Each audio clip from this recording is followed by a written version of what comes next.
Today I would like to read Upstream, a series of essays by Mary Oliver.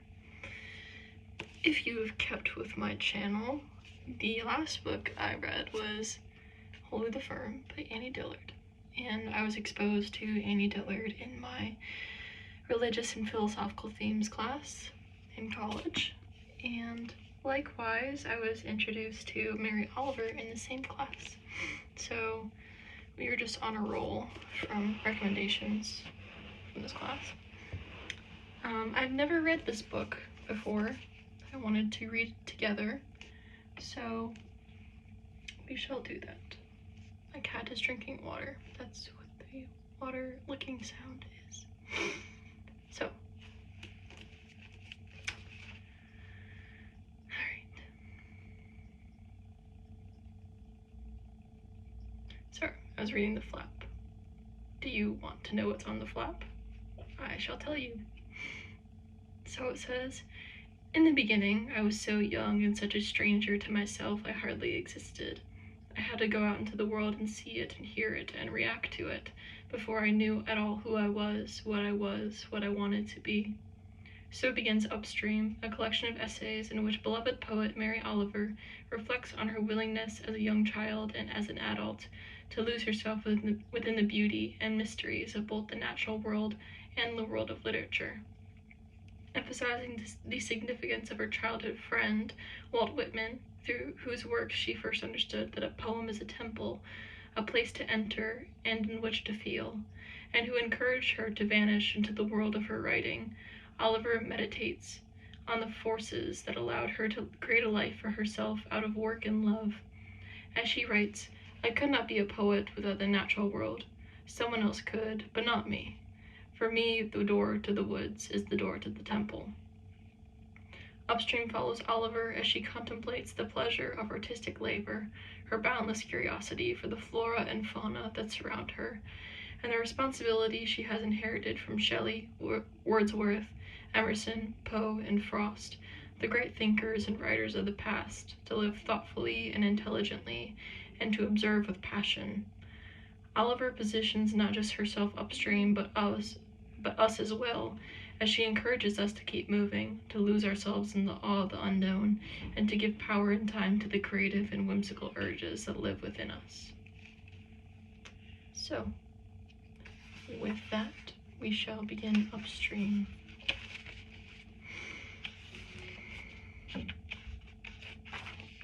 And this is for Ann Taylor.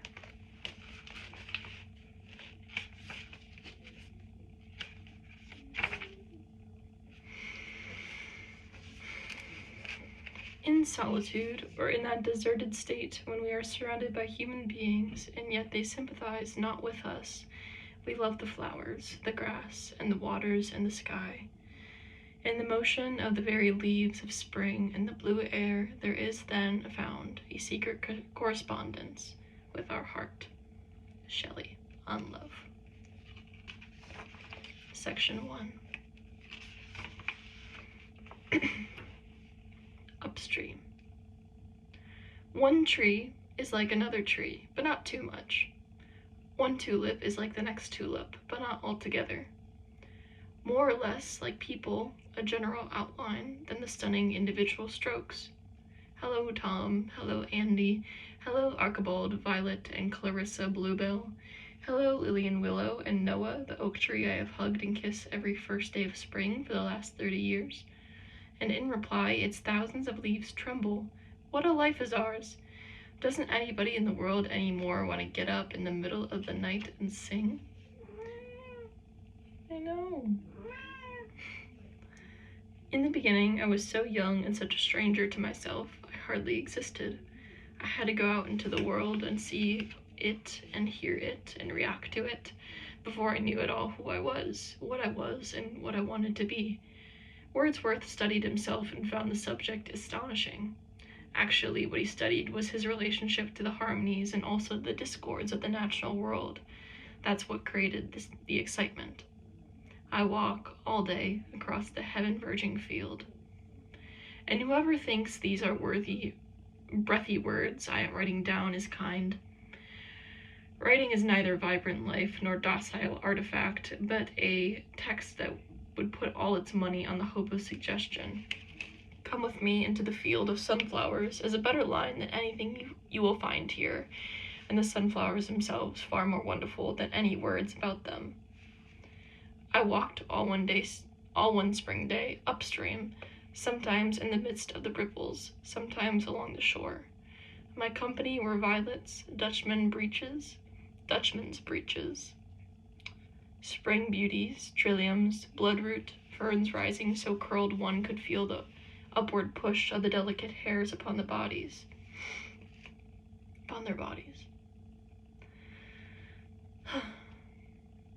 My parents were downstream, not far away, then farther away because I was walking the wrong way, upstream instead of downstream. Finally, I was advertised on the hotline of help, and yet there I was, slopping along happily in the stream's coolness. So maybe it was the right way after all. If this was lost, let us be all lost always. The beech leaves were just slipping their copper coats.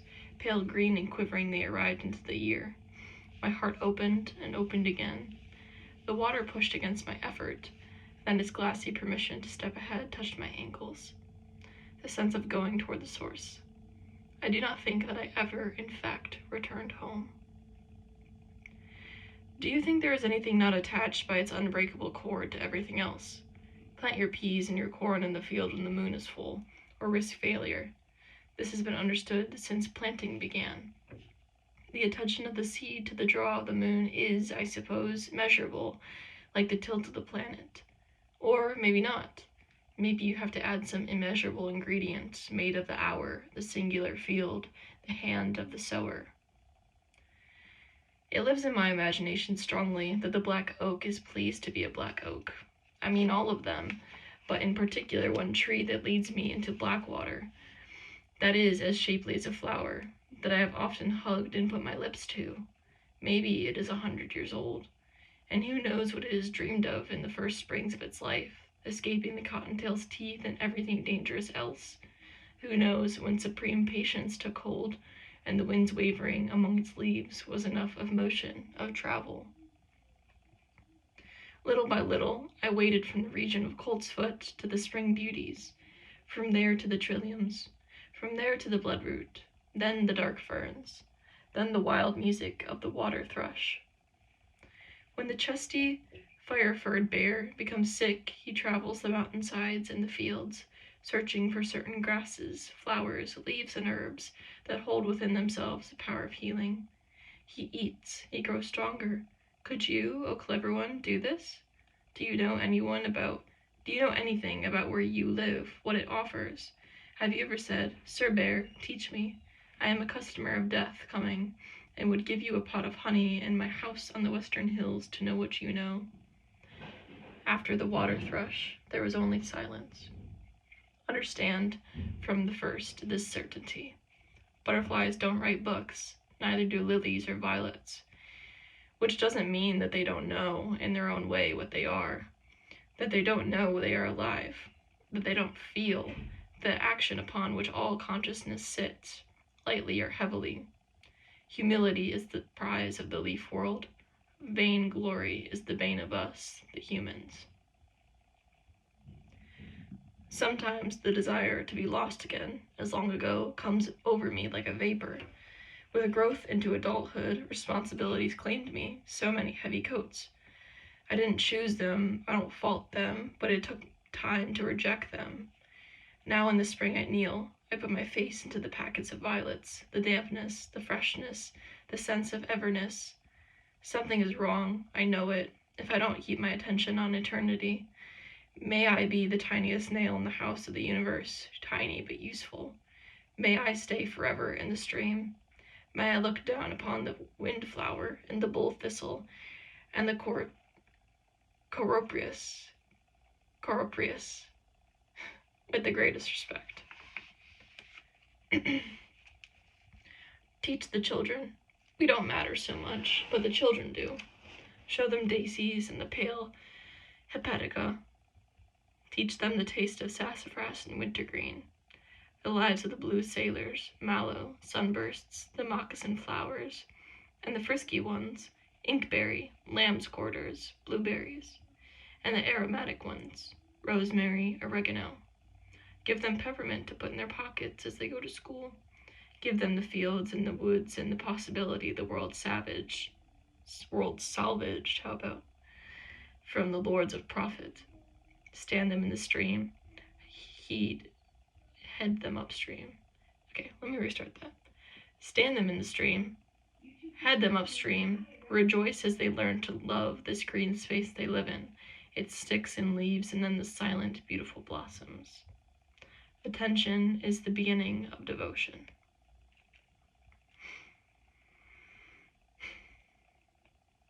My friend, Walt Whitman. In Ohio, in the 1950s, I had a few friends who kept me sane, alert, and loyal to my own best and wildest inclinations. My town was no more or less congenial to the fact of poetry than any other small town in America. I make no special case of a solitary childhood. Estrangement from the mainstream of that time and place was an unavoidable precondition, no doubt, to the life I was choosing from among all the lives possible to me. I never met any of my friends, of course, in a usual way. They were strangers and lived only in their writings. But if they were only shadow companions, still they were constant and powerful and amazing. That is, they said amazing things, and for me it changed the world. This hour I tell things in confidence. I might not tell everybody, but I will tell you. Whitman was the brother I did not have. I did have an uncle whom I loved, but he killed himself one rainy fall day. Whitman remained, perhaps more avuncular for the loss of the other. He was the gypsy boy my sister and I went off with into the far fields beyond the town, with our pony to gather strawberries. The boy from Romania moved away. Whitman shone on in the twilight of my room, which was growing busy with books and notebooks and muddy boots and my grandfather's old Underwood typewriter. My voice goes after what my eyes cannot reach. With the twirl of my tongue, I encompass worlds and volumes of worlds. When the high school I went to experienced a crisis of delinquent student behavior, my response was to start out for school every morning, but to turn most mornings into the woods instead, with a knapsack of books. Always Whitman's was among them. My truancy was extreme, and my parents were warned that I might not graduate. For whatever reason, they let me continue to go my own way. It was an old blessing, but a blessing all the same. Down by the creek, or in the wide pastures, I could still find on the other side of the deep woods. I spent my time with my friend, my brother, my uncle, my best teacher. The moth and the fish eggs are in their place. The suns I see and the suns I cannot see are in their place. The palpable is in its place, and the impalpable is in its place. Thus Whitman's poem stood before me like a model of delivery when I began to write poems myself. I mean the oceanic power and rumble that travels through a Whitman poem, the incantatory syntax, the boundless affirmation. In those years, truth was elusive, as was my own faith that I could recognize and contain it. Whitman kept me from the swamps of a worse uncertainty, and I lived many hours within the lit circle of his certainty and his bravado. Unscrew the locks from the doors, unscrew the doors themselves from their jambs.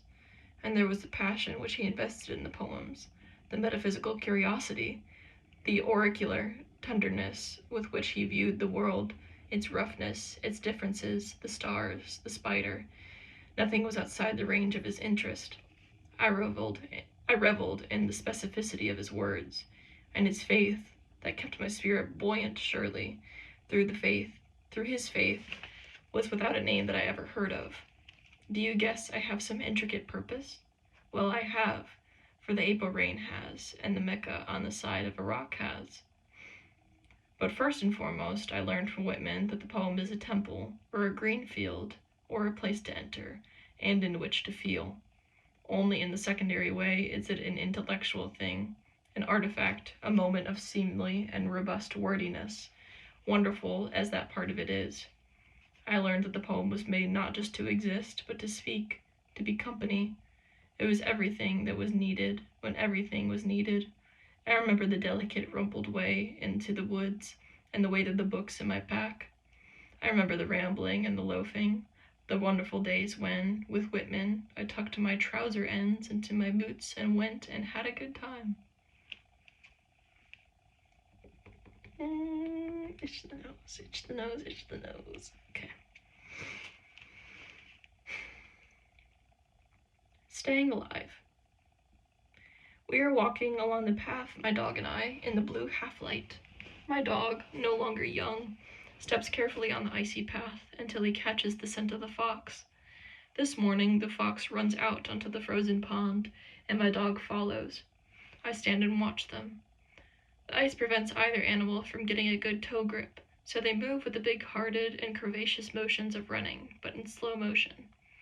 All the way across, they stay the same distance apart. The fox can go no faster, neither can my long-legged old dog, who will ache from this for a week. The scene is original and pretty as a dream, but I am wide awake. Then the fox vanishes among the yellow weeds on the far side of the pond, and my dog comes back, panting. I believe everything has a soul. Adults can change their circumstances. Children cannot. Children are powerless, and in difficult situations they are the victims of every sorrow and mischance and rage around them. For children feel all of these things, but without any of the ability that adults have to change them. Whatever can take a child beyond such circumstances, therefore, is an alleviation and a blessing. I quickly found for myself two such blessings, the natural world and the world of writing, literature. These were the gates through which I vanished from a difficult place. And in the first of these, the natural world, I felt at ease. Nature was full of beauty and interest and mystery, also good and bad luck, but never misuse. The second world, the world of literature, offered me, besides the pleasures of form, the sustentation of empathy, the first step of what Keats called negative capability. And I ran for it. I relaxed in it. I stood willingly and gladly in the characters of everything, other people, trees, clouds. And this is what I learned, that the world's otherness is antidote to confusion, that standing within this otherness, the beauty and the mystery of the world, out in the fields or deep inside books, can re-dignify the worst-strung heart.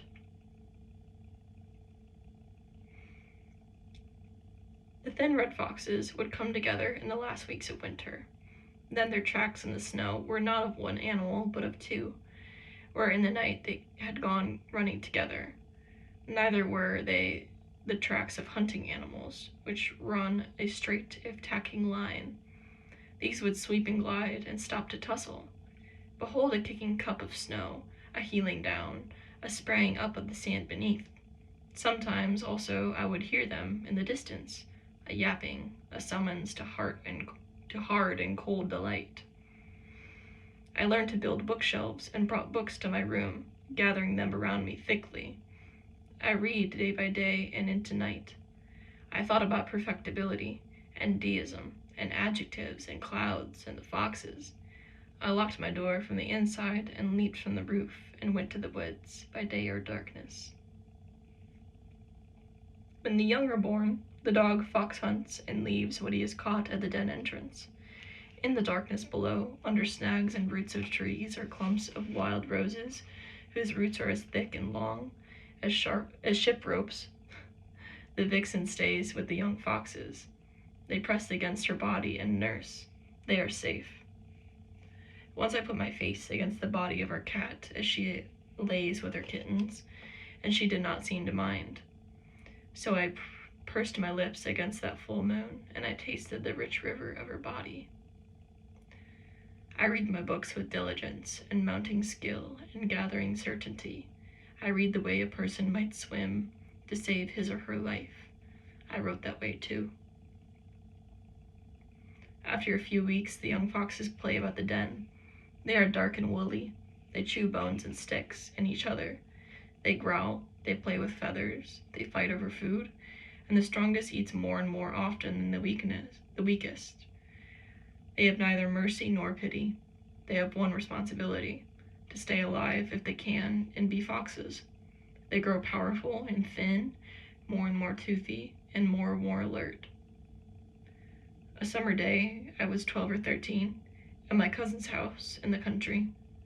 They had a fox collared and on a chain in a little yard beside the house. All afternoon, it kept. Once I saw a fox and an acre of cranberries, leaping and pouncing, leaping and pouncing, leaping and falling back, its forelegs merrily slapping the air as it tried to tap a yellow butterfly with its thin black forefeet, the butterfly fluttering just out of reach all across the deep green gloss and plush of the sweet-smelling bog. It kept running back and forth, trembling and chattering. Once my father took me ice skating, then forgot me and went home. He was of course reminded that I had been with him and sent back, but this was hours later. I had been found wandering over the ice and taken to the home of a kind young woman who knew my family slightly. She had phoned them to say where I was. When my father came through the door, I thought, never had I seen so handsome a man.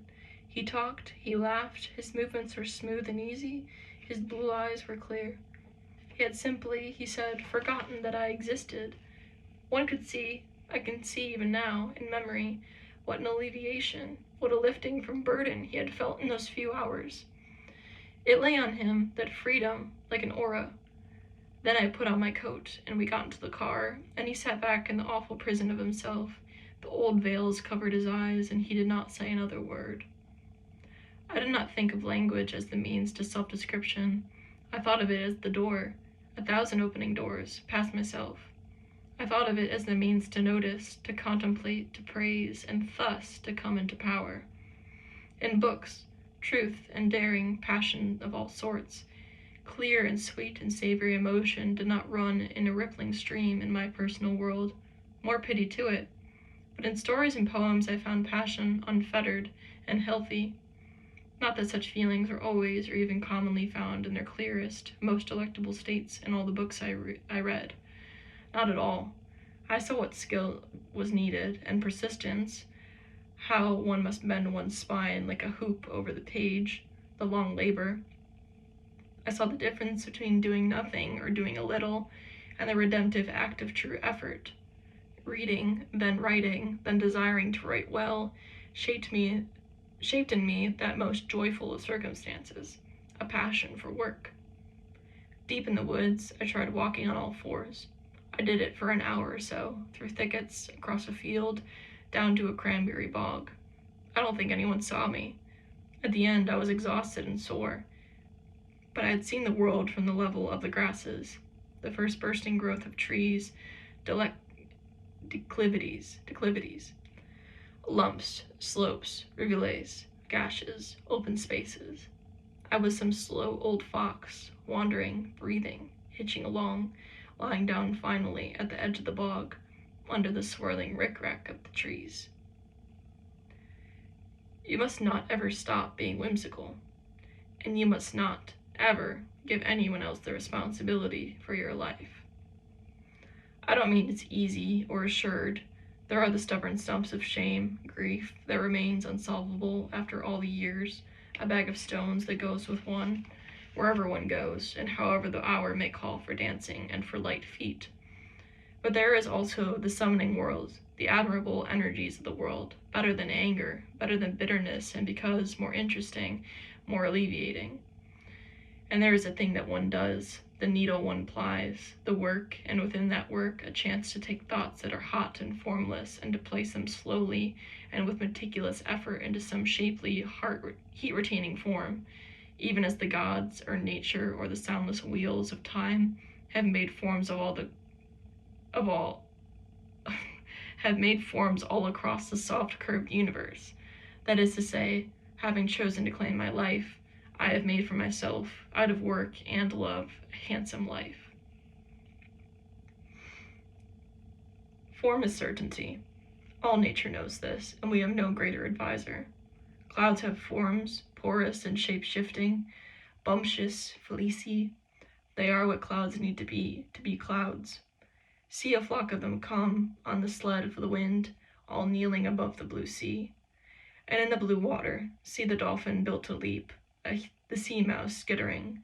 See the ropey kelp with its air-filled bladders tugging it upward. See the albatross floating day after day on its three-jointed wings. Each form sets a tone, enables a destiny, strikes a note in the universe unlike any other. How can we ever stop looking? How can we ever turn away? So it comes first, the world, then literature, and then what one pencil moving over 1,000 miles of paper can, perhaps sometimes, do. The fox beside the icy pond, had been feeding on an old frozen raccoon, a bad heap, bones and tallow and skin, but better than nothing. For weeks on my early walk along this path, I saw the fox as he dipped into the dark dish of the frozen body, rasping and tearing. And now my old dog is dead, and another I had after him, and my parents are dead, and that first world, that old house, is sold and lost, and the books I gathered there lost or sold, but more books bought, and in another place, board by board and stone by stone, like a house, a true life built, and all because I was steadfast about one or two things, loving foxes and poems, the blank piece of paper, and my own energy. And mostly the shimmering shoulders of the world that shrug carelessly over the fate of any individual that they may, the better, keep the Niles and Amazons flowing. And that I did not give to anyone the responsibility for my life. It is mine, I made it, and can do what I want to with it. Live it, give it back someday, without bitterness, to the wild and weedy dunes. The fox is sitting on a sandy rise. It is looking at me. It yawns. The pickets of its teeth glitter. It stretches under its jaw, rises, and in slow, haunchy nonchalance, leaps over the slopes of sand, then down a path, walking, then trotting. Then it sprints into the shadows under the trees, as if into water, and is gone.